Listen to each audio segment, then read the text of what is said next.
আজকে আমি প্রথমবার গেট রেডি উইথ মি করব, তো দেখতে পাচ্ছ জামা প্যান্ট একদম লাফালাফি করতে করতে চলে এসেছি ফেসবুকে। যাই হোক আমি প্যান্টটা পরাতে কিন্তু আমারটা হলো না। তো যাই হোক আমি সোনার কানেরগুলো পরে দিচ্ছিলাম, তো ইয়াকে সোনার কানের পরাতে পরাতে এইদিকে সোনার কানের পরে আমার কানটা পরে আমি এটা পরে তো গেট রেডি উইথ মি করছিলাম।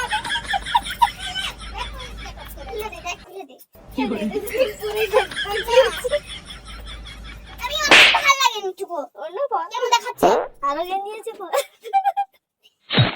দেখতে পেলে কেমন ঠান্ডা মহিলা। আমি যে জামাটা নিয়ে নাচানাচি করছিলাম পরে ভিডিও করবো বলে ওই জামাটা পরিয়ে নিয়েছে, মানে আমি জামাটা রাখিছি কিছুক্ষণের জন্য, ও বাবা দেখছি গলায় লিখে দিয়ে খুলতে যায় না। তো যাই হোক আমি একটু অন্য জামা পরে আবার লিপস্টিক লেপাইলাম ঠোঁটে, তো দেখতে পাচ্ছ আমি এই জামাটা পরছি। তো যাই হোক একটু লিপস্টিক লেপারে দিয়ে ঠোঁটটা একটু সুমারে মন করলাম, দিয়ে লিপস্টিক করে নাচানাচি করলাম, দিয়ে যে ছাবড়িদের মধ্যে চুলটা নামাই নিচ্ছিলাম।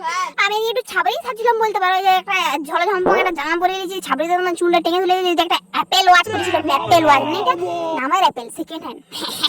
তো যাই হোক অ্যাপেল ওয়াচটা পরার পরে এই যে পুরো একদম সেজে গুজে দিয়ে গেছে, এটা আমার ফাইনাল লুক উঠলো। তো ফাইনাল লুকটা দেখাচ্ছিলাম কিন্তু তা হইলো না, ব্যাক ক্যামেরা দেখাচ্ছিল দিয়ে অভদ্র মহিলারা আমার জামাটা পরে যত আমার চোখের সামনে ঘুরঘুর করছিল, আমার বিশাল রাগ হয়েছিল, মানে ঢ্যামা মহিলাকে তালায় ফেলে দিই। দেখেছো পইলি আমার জামাটা পরে না করছে। फिलहाल इतना